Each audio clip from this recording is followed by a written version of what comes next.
சரி, இந்த கோயில் எப்படி உருவாச்சுன்னு கேட்குறீங்க.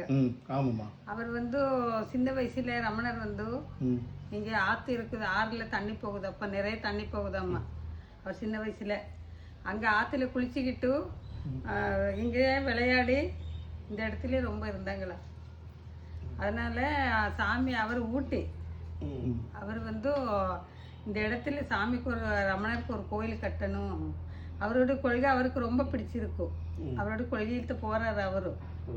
அவரும் 28 வருஷம் மௌனமா இருந்தாரு. அப்ப இந்த கோயில் கட்டணும்னு சொல்லி இங்க இந்த இடத்துல வாங்கி கோயில் கட்டியிருக்காங்க. கட்டி 4 வருஷத்துல கும்பாசு பண்ணி 4 வருஷத்துல அவர் சமாதி ஆயிட்டார். அதோட ரமணர் கோயிலுன்னு இங்கே ரமணரை வச்சு நாங்க இதை பார்த்துட்டு இருக்கோம்.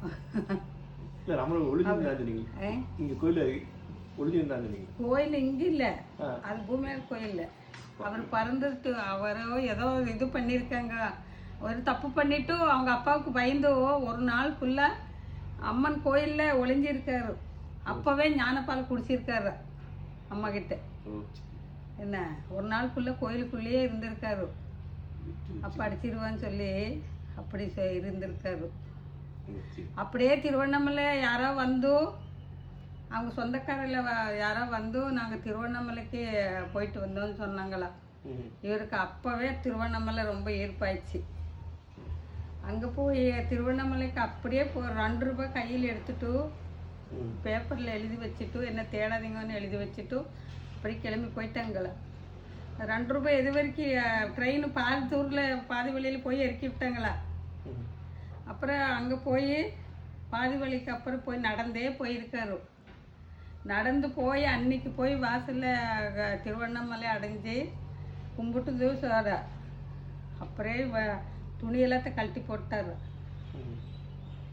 சட்டி ஒரு பக்கம் வேஷ்டி ஒரு பக்கம் போட்டு வேஷ்டி ஒரு பக்கம் கிழிச்சு கோவனை கட்டிட்டாரு. அன்று முதல் அவர் இப்போ ட்ரெஸ்ஸே போட மாட்டார், வெறும் கோவணத்தோடு இருந்தார். அப்புறம் சாப்பாடு இல்லை, இது இல்லை, ரொம்ப ரொம்ப அவக்கரை இம்சை பண்ணியிருக்காங்க. அப்போவே எங்கேயும் இத்தனை வருஷமும் திருவண்ணாமலை விட்டு நகராமல் அவர் சமாதி ஆகிற வரைக்கும் நகராமல் இருந்திருக்காங்க. அவங்க அம்மாங்க எல்லாம் தேடி போய் இது பண்ணியிருக்காங்க. அப்போ இங்கே ஆடி தபசு நடக்கும். ஆற்றுக்குள்ளே ஆடி மாதத்தில் ஒரு ஆடி தபசு நடக்கும். அவங்க அம்மா என்ன சொல்லியிருக்காங்க, நம்ம போய் ஆடி தபசை பார்க்க போவோம் அப்படின்னு ரமணர் கேட்டிருக்காங்க. போவோம், சரி போவோன்னு சொல்லிட்டேன்னா 7 மணி ஆக்கிட்டாரா நைட்டு.